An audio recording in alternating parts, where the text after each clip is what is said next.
The iconic pet simulation game that was Nintendogs was released in April of 2005. I don't know when I thought that Nintendogs was released, but it was not then. I thought it was like 2008, 2009, that era, and this is kind of crazy to me when I found this out because, in my opinion, this game literally changed the girl gaming landscape. It was received incredibly well by reviewers and gamers alike, received 11 individual gaming awards, and helped popularize the Nintendo DS system. And obviously owning, adopting, caring for, training, etc. a puppy or a dog is not a specific gender role. The gameplay that came along with Nintendogs definitely made it fall into the girly gaming or like more feminine casual side of games. It would only be natural that Nintendo would make a sequel, right? Enter Nintendogs and Cats 3DS, which was released in 2011 exclusively for Nintendo's new 3DS handheld console. Now the title was essentially the same, obviously rehashed with the new 3D gimmick and the addition of cats. It also had some new elements, some removed and some altered. Baseline, the game was pretty much the same. But I feel like Nintendogs and Cats 3DS is way less discussed within the gaming community, but which one is better? Stick around and hopefully we will find out in today's video. Welcome to today's video. My name is Otter. If you have been to my channel before, hi, hello, welcome. It's lovely to see you again. And if you haven't been to my channel before, hi, hello, welcome. It's lovely to meet you. We are finally deciding which of these titles is better, Nintendogs DS or Nintendogs and Cats for 3DS. Before we begin and start looking into these titles, I just want to say that obviously everyone is entitled to their own opinion. If you do agree with me, great, we're on the same wavelength. And if you don't agree with me, that is obviously absolutely fine. And as usual, if you do enjoy this video, please consider dropping it a like and subscribing to join the Otter Den. There is 1,530 of us as I am recording this video, and I am actually on a mission to hit 2,000 subscribers by the end of 2024. But anyway, I'm gonna stop rambling and jump straight on into the video where we will decide whether Nintendogs DS or Nintendogs and Cats 3DS is better.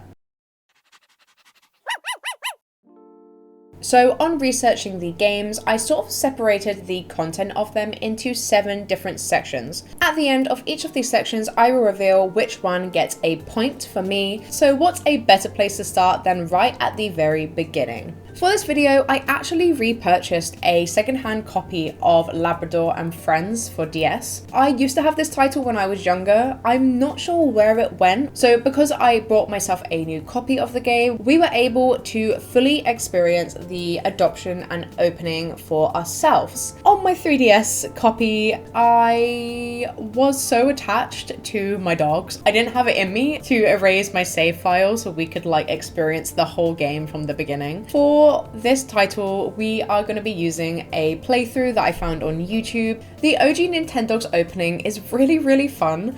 I really love the action of knocking on the door of the dog shelter. I think it's a really nice way to get the player immediately immersed and like sort of given autonomy in the world. It's kind of like the game is trusting you to know what to do immediately from the get-go, and I absolutely love that. I think a really good thing that comes up very often with the original title is that it trusts you a lot as a player and has really good ways of just drawing you into the game, like really easily without you even thinking about it. And obviously, since Nintendogs is like a more casual time dependent game, like it runs on like real-time gameplay, it's really important that you are super invested and drawn in as a player from the second you start the game up. Once you knock and you go through the door, you are greeted immediately by the puppies, and boy are they cute. Like, having obviously played the 3DS title last before I went back and repurchased Nintendogs,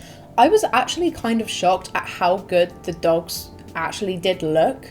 I imagined them to look a lot worse than they did. And when you look at other animal titles, like a couple of years forward from like the Imagine series, there was a lot of vet games. And when you look at the quality of the animals in those ones, like it's nuts that they'd already done Nintendogs like this many years earlier. Like, why did we regress so much? I feel like as well, they really managed to capture the like essence of the breeds really well. Although they did manage to make Chihuahuas look cute. And I'm probably going to mention it a couple of times. I do not like Chihuahuas. I just really do not like Chihuahua dogs. You will never ever see me owning one as long as I live. The price range in the first game for your dog is anywhere between £500 and £600, which that's freaking cheap, especially for like a golden retriever. £500, like £570 or whatever for a dog. That's wild. I really think we should be judging and learning about inflation from the Nintendogs titles, because when we look at the 3DS ones, the price jump is crazy. I feel like this is also a really easy amount to like catch up with by my 4th session of playing.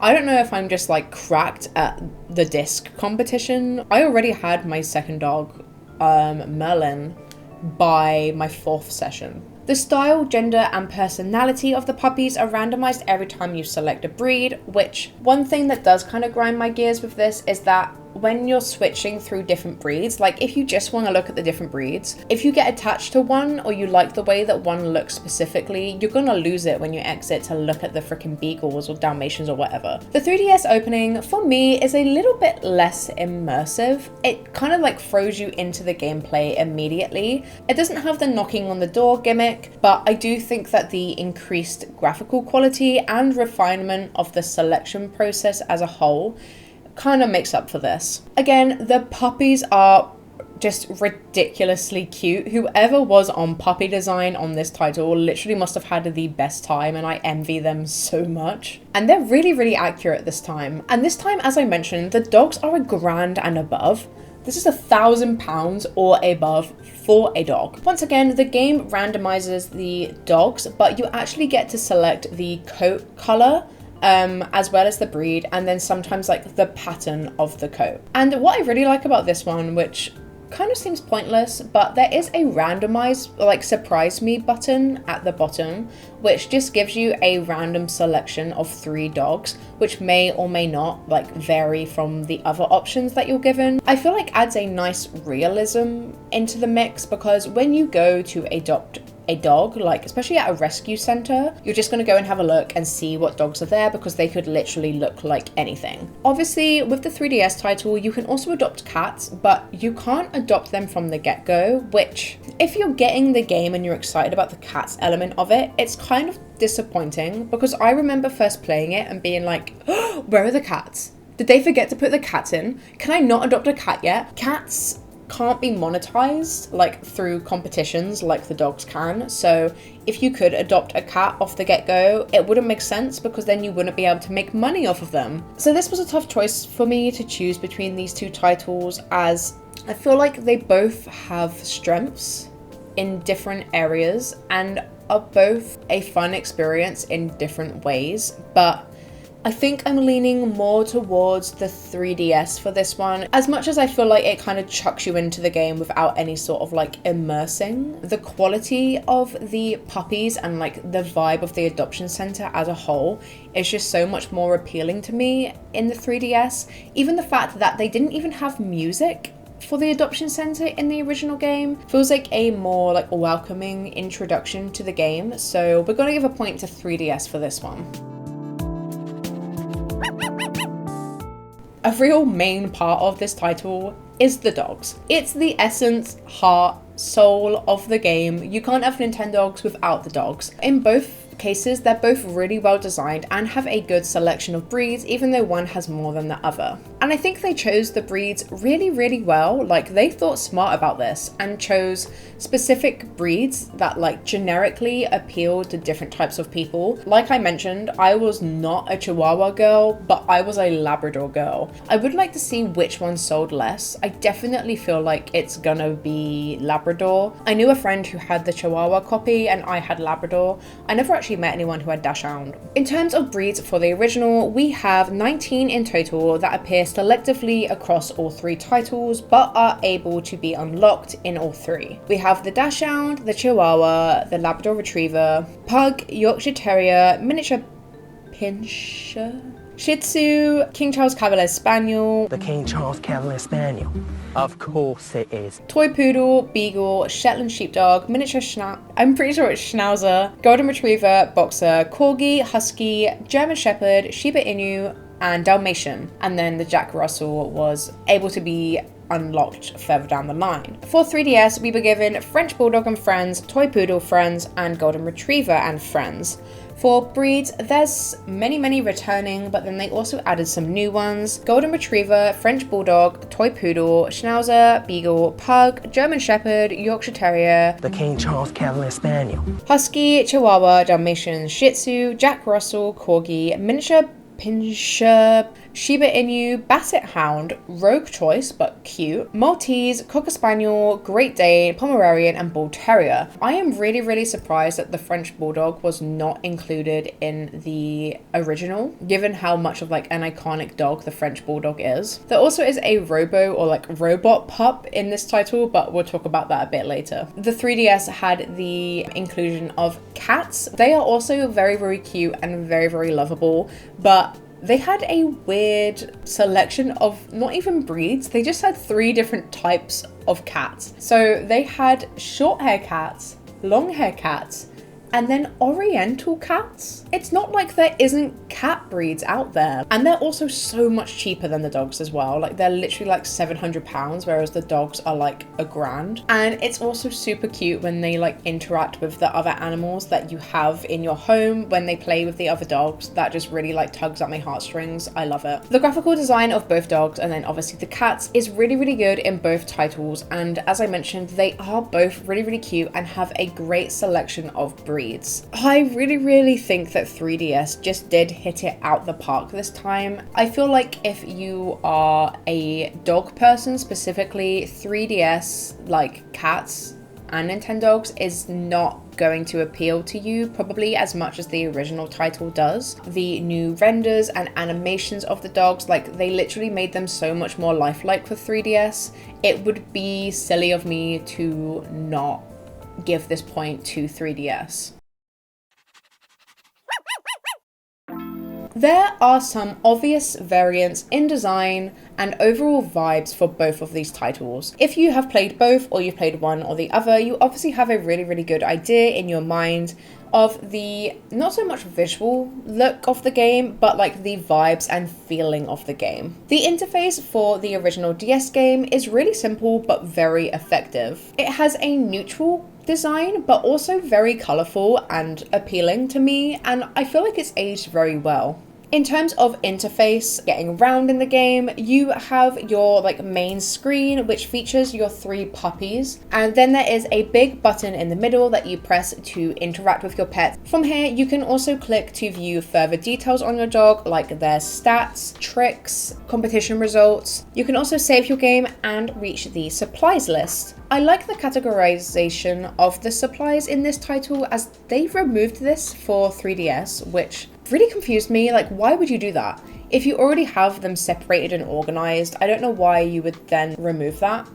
Like, it's weird to me. Like, especially as you're unlocking more items in the game, it just makes sense to have this like categorization and separation between items to make it easier to find specifically what you're looking for. Although I do wish that you could change the beige yellowy color to something different. It's very neutral, gender neutral as well, which obviously then makes the game appeal to both genders. It would have been nice to have that extra personalization. The 3DS has some minor differences. The main page is pretty much the same. The only thing they did was like switch the side of the puppies. There is still that big button in the middle, which I feel like is kind of iconic. But the supplies and go out button, instead of having their like little icon, they've now moved to the bottom of the screen. The overall vibe of Nintendogs is now wood grain. They also added a journal tab, which we'll talk a little bit about in like the additional features section, but I don't think I ever used this when I played the game. Given that these titles already existed and they literally made whole games around owning your own journal or diary,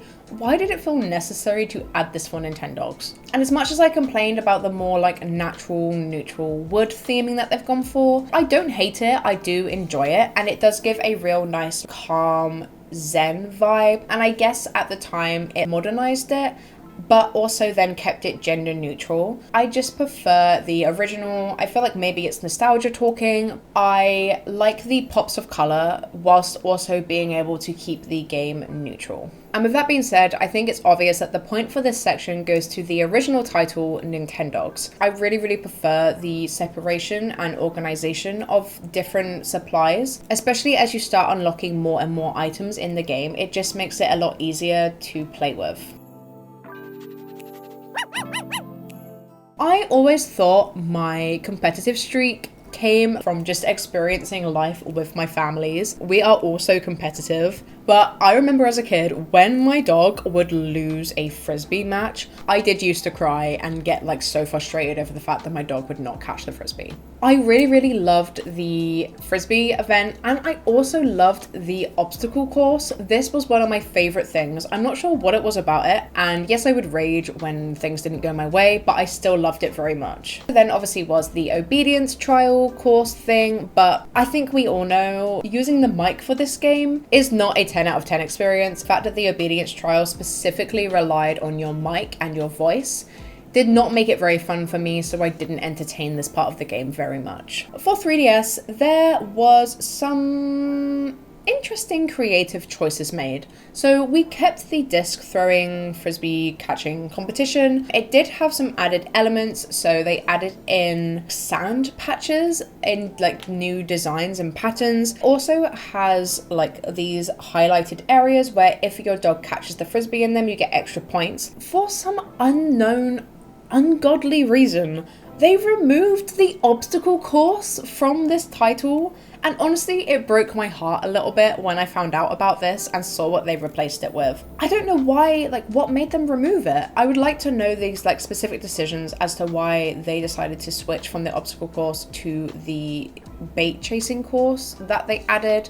I think the obstacle course would have worked really well in 3D, especially if they had like a dynamic camera system. And yeah, like I mentioned, instead they added in bait chasing, which I can see why they did it. Like when I'm playing it with the 3DS gimmick 3D on, it looks cool, I guess. So when you're holding the DS at the like specified 30 centimeters away, the specific angle, oh my god, it winds me up so much and like really boils my blood. The line and like area for error is so high. Like you have to rotate the like thing fast enough so that your dog wants to chase it, but not too fast, otherwise your dog will become uninterested because they know they can't catch it. But then you also have to honk the horn to like engage them in it, which you can't do if you're turning the thing at the same time, but you want them to stay interested, but you're trying to keep it going and keep them interested. And then you can also, when you're going around corners, bump into other dogs and like they reel off course so much, it's actually ridiculous. And it just like, it winds me up so much because one teeny tiny mistake can literally cost you. You can be in first and be miles ahead, and then your dog will catch it once and you're freaking spamming the beep button to try and get them to get off of it. Like, get it out your mouth, please. And they will just keep like gnawing at it, and then they jump back and then they go, and then you're literally dead last and everyone else is finished. I'm not mad about this. I really missed the obstacle course, and being able to play it again on the original title was like a breath of fresh air for me. They made it that you have to use the AR like 3D cards where you can have your dog in like real space. The AR and having to sit in a like specific position for it to work, combined with the use of the mic to like get your dog to sit, lie down, whatever, is so not a good combination and is so frustrating. It just completely put me off from doing the obedience trial from day one. I was not interested. I just gave up instantly, and it really turned me off from it, which you can't do it because you also need good lighting and you have to be sat in a specific position to be able to do it. As if it wasn't bad enough that you have to use the mic. Like, I know you want to use your gimmicks and you want to encourage people to use the AR cards and use the 3D. I think, again, this goes without saying, the point is going to go to the original for this one. As much as the like new graphics and stuff increase the like overall visual quality of the competitions, and I do enjoy the added features of the disc, flying disc, catching frisbee thing, whatever it's called, it's just not enough to save it, and I really miss the obstacle course. And the fact that the obedience trial is pretty much that the obedience trial is like pretty much dead. It just, the original gets this point. Okay, we are pretty much at the halfway mark. We are now at 2 and 2. I'm pretty sure we've given 2 points to the 3DS and 2 points to oh my lord, and 2 points to DS. Puppy Cat and interactions between the two titles stay very, very similar, and there is not many changes other than visual and like animation graphical changes. The petting and playing stays the same, you just have more objects for your dog to be able to play with, and this also goes for the feeding, drinking, brushing, etc. One thing that did have a pretty big overhaul for the 3DS was the washing. Music for the original is so iconic, and I hear it on so many playlists when I'm video editing. Now, when you are washing your dog, instead of them being on like one side and you just like wash them on that one side and see them from that one angle, you can now rotate 360 degrees around your dog and literally clean every part of them. And something about that feels way, way, way more immersive. The 3D gimmick is like really testy and really difficult to use, but it does look really cool when you are like spinning around 360 degrees around your dog and you're washing them. And this might feel like a really randomly specific part of the game to bring up. It was a deal breaker for me in terms of where the point fell for this part, and it is the walking of your dog. In the original DS title, when you are walking your dog, you get to pre-plan your puppy's route before you went. So you could choose where to stop and when, and like plan your route around that and stop off at the park or the shop. You could also increase the distance that your dog can walk the more that you walk them. Such a like realistic thing to have as part of the game. I also find this really, really rewarding because you can pick up surprises when you are out on your walk and presents further you are able to walk, and it just feels so rewarding to me as a player. And I remember it being so exciting as a kid when that bar was like extended as far as it could go and you could take your dog on the longest walk. Like, it was frustrating, but it added a really good reason to keep walking your dog. In the 3DS title, they pretty much scrapped the whole of that. Instead of choosing where you go and like how long you walk for, you essentially like just hope that you end up in a place where the frisbee park is. If you want to be able to go to the park and like train your dog, you essentially just leave it up to luck and hope that they're going to put you in that specific place. Don't get me wrong, like, I really like the change of perspective. Instead of being on the side of your dog, which for the original feels really unnatural, and I never know where to hold the leash, like the top of it. I really like the change of perspective and that you are behind the dog and you can like physically see what's coming ahead. With that, I do really, really love the new cafes. As I mentioned, you can now go to pet cafes and order your dog food and then interact with other puppies there. There's just something about that initial like planning out your route being taken away. Again, it's like the lack of trust of the player knowing what to do and being able to learn being taken away. They're not spoon feeding to you, but it takes away a bit of that autonomy that you have as a dog owner in the pet simulation game. And you can just seemingly walk with your dog forever. I'm pretty sure you do get to a point where the game will be like, your dog is really tired, we're gonna take you home now. Another small difference, when you enter Nintendogs DS, your puppies literally run up to the screen immediately, are like so excited to see you. No matter how much time has passed in between you playing the game and turning it off to turning it back on again and like reloading up the game, your puppies are always so excited to see you and literally like at the screen vying for your attention. You like literally can't help but click on that interaction button to then interact with your pets because you can see how much they like love you and want to see you and are excited to see you. However, with the 3DS dogs, they don't really seem to care. Like, I haven't actually tested it to see if over like longer periods of time, whether it's got that sort of like context as they know that you've only been away for like half an hour and come back, so they're not that excited to see you. That's obviously like intelligent that the game knows to do that, but it takes away that sort of like excitement and attachment that you would have with your dog if they were excited to see you every time. That really draws you into the gameplay immediately. Like I mentioned at the beginning, having immersive and like intriguing gameplay which draws you in immediately with a simulation casual title like Nintendogs, it's so important to keeping your player returning to the game. Like, you're not just going back for the progression of the game, you're going back because you love your virtual dogs. With 3DS, I'm sort of left to choose what I want to do rather than being enticed to go to a specific thing, which will then lead me to play other parts of the game, which I guess is kind of giving back that autonomy, which I said we lost from other parts, but it's in the wrong place. You want to be drawn into the gameplay immediately rather than being left to choose. So I feel like it's a really tricky point, and a really broad point, and I feel like we've covered a lot of very different bases, but I think the original gets the point here. It's interesting to me that these shops kind of pretty much stayed the same in terms of what they actually are, other than obviously the addition of the recycle shop for 3DS, where you take materials that you gather on walks, I guess you would call them materials, and you can trade them in for exclusive items. Like there's a controllable helicopter and a piano, and specific toys, and you can unlock more of these as you get more trainer points in the game. I do really like this added feature, as not only does it add another layer to the 100% completionist part of the title, but it adds a eco-friendly recycling message into the game. In terms of overall environments, not specific places, but the way that the environments look when you're in them. The 3D ones that you can be in have this really weird white border around them, which blends you into the space you're currently in, but also separates you from it. I'm not really sure why they decided to do this. I guess it was an art style,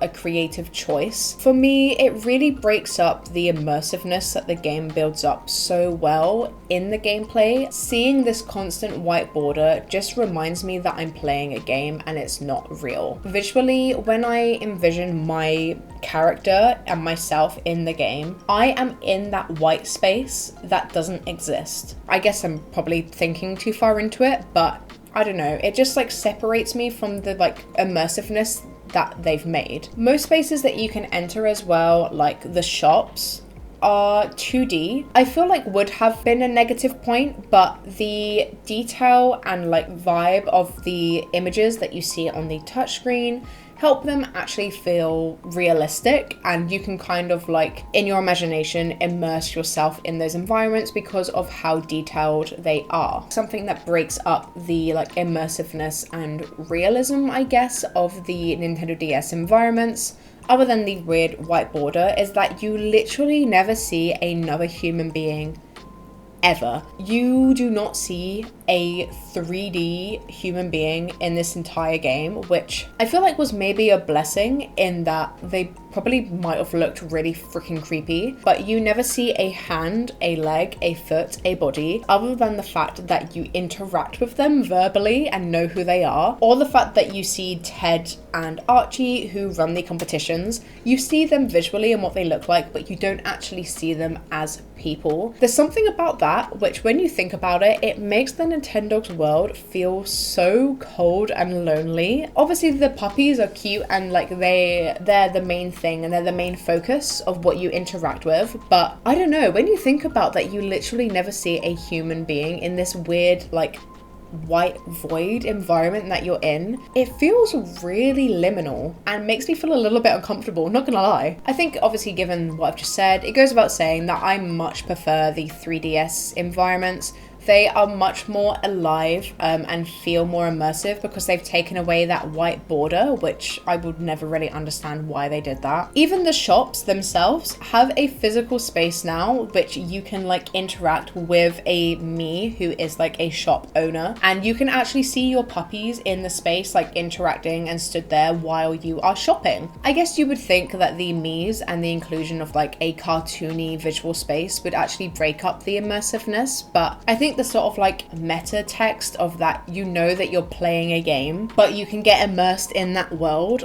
Open world spaces, which aren't necessarily realistic, you can still feel immersed in them and feel you're a part of them and could go to them if you wanted to. I feel this happens with 3DS Nintendogs. It feels like a real space that I could visit if I wanted to, and I could see these me's. Especially when you are walking, as much as I obviously I spoke quite negatively about the redesigned walking thing, I do like the new perspective and the fact that you can see Miis. It's like the people that you would interact with when you were walking before, you now see them like physically walking their dogs ahead of you, and you know that you're going to bump into them. But you also see Miis on the pavement and like in the world around you, interacting, chatting, walking, and it feels so much more lively and inviting and warm, rather than the original, which feels so cold and lonely sometimes. So yeah, that kind of vibe I really love, and it really helps tilt the point over to 3DS at this point. Now this is the last section that we are going to be looking into today, and if you've been keeping score, you will know that we are at a tie. We are at 3 points to DS and 3 points to 3DS. Like other iconic Nintendo titles, Nintendogs, DS and 3DS both had a whole range of unlockables for you to progress through the game, I guess, as this is like a big part of how you know you're making progress and doing the right thing. And it might not be obvious when you're starting out, but there's actually a hell of a lot in both games to unlock. On DS, you can unlock multiple breeds of dogs depending on the title you have, as obviously you will already have some breeds already installed and part of the game. So for Chihuahua and friends, some are based on your trainer points and how much you have. So once you hit 30,000, you can unlock the Shiba, 2,000 unlocks the Pinscher, 50,000 unlocks the Dachshund, and some dogs actually rely on you to find specific items. So to unlock the Dalmatian, you have to find a fire hat when you're walking, like in a present, and to find the Jack Russell, you have to find a book all about Jack Russells. I'm not sure why a Jack Russell was made to be such a like elusive, rare dog breed, because I don't know about you, but I'm not a Jack Russell fan.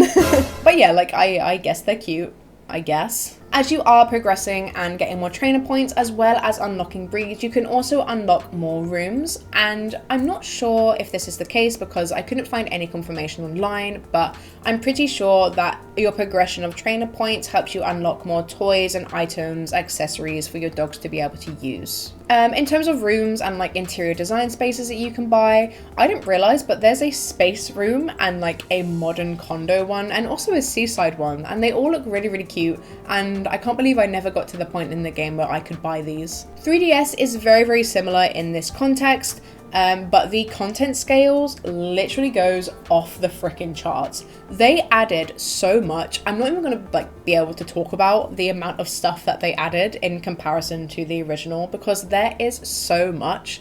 So like trainer points help you unlock pretty much everything: breeds, toys, accessories, new foods, spaces. So there's the same spaces as before, with like the seaside, and I think there is some more. I remember having like a really cute, and I'm pretty sure I have it in like the gameplay that I have in this video, there's like a Tudor old cottage style house. I really, really love the Mario Kart toy cars that you can have that your dogs can chase around. I think this is such a cute and cool idea to add. And obviously, as I mentioned earlier, the Robo-Dog. So you unlock Robo-Dog as a breed by receiving a voucher that you take to the kennel, and then they give you one choice of a dog in like 20 plus different color combinations. Wild that there is that many color combinations for a literal robot dog. I feel like the 2010s had a weird obsession with robot animals. Robot dogs in particular were like a big part of 2010s culture, and I'm not sure why. I also found it funny that as I was recording gameplay, the robot dog was actually hinted to me by a passerby. I don't know, I just thought that was funny. He does interact and act like the other dogs that you would have had before. He eats, drinks, sleeps, plays. The only thing that is different about him is obviously visually. He is literally a robot and made of metal. He also sounds different when he walks and barks, which really throws me off, but he barks differently to the other dogs. He has like a electronic bark. In terms of specific features, there's only two that I'm really going to discuss, which the 3DS added, and that obviously is the journal, which, as I mentioned earlier, I never really use, so I don't really have much to say about it. I assume that you can share your journal and your inputs on it through the Spot Pass feature, but again, I didn't really care for it as a kid, and I don't really care for it now. And also, obviously, the 3DS has a camera, which the DSi had done before, but the 3DS did have a camera in which you could take 3D or like regular images, and you could actually take screenshots in game and then remove these and export them through a SD card in your 3DS, which I really, really love. And I think if you are a big Nintendogs fan, is a cool idea and element to have. And the moment we have all been waiting for, which version is better? Nintendogs DS or Nintendogs and Cats for 3DS? Obviously we were at a tie, and the Unlockables and additional features section was going to be the sort of defining section, and I feel like it's kind of obvious, but for that section I did give the point to 3DS by a margin. I know some people are probably wildly gonna disagree with me because I feel like a Nintendogs DS is overall the more beloved and nostalgic title, but I really do think that 3DS had a bad lot in that it was just not played as much and as revered as much as the original Nintendogs was, because the 3DS as a system did not sell very well to like the casual gamer. They were also more expensive and less accessible to people who had like visual impairments or people who didn't want to use the 3DS because it is very testy. But I do actually think that Nintendogs and Cats is a really, really good game. I would definitely recommend it because it is a really, really good sequel. We did mention some bad points about both games, and the 3DS definitely has its negative points. On this occasion, 3DS does win. This video is not a overall, this is the law, this is the rule, Nintendogs 3DS is better than the original. I love both of these titles and they both hold a special place in my heart as a Nintendo girly. I don't want anyone to get mad at me for having made this video and like putting this out there, because it's just my opinion. You are more than entitled to your opinion as I am entitled to mine, and we are just two lovers of Nintendogs sharing some nostalgia for both games. As usual, if you did enjoy this video, I just ask that you leave it a like and consider subscribing to help me reach my 2,000 subscriber goal by the end of 2024. Hydrate to stay great, get your daily calorie intake, and I will see you in the next one.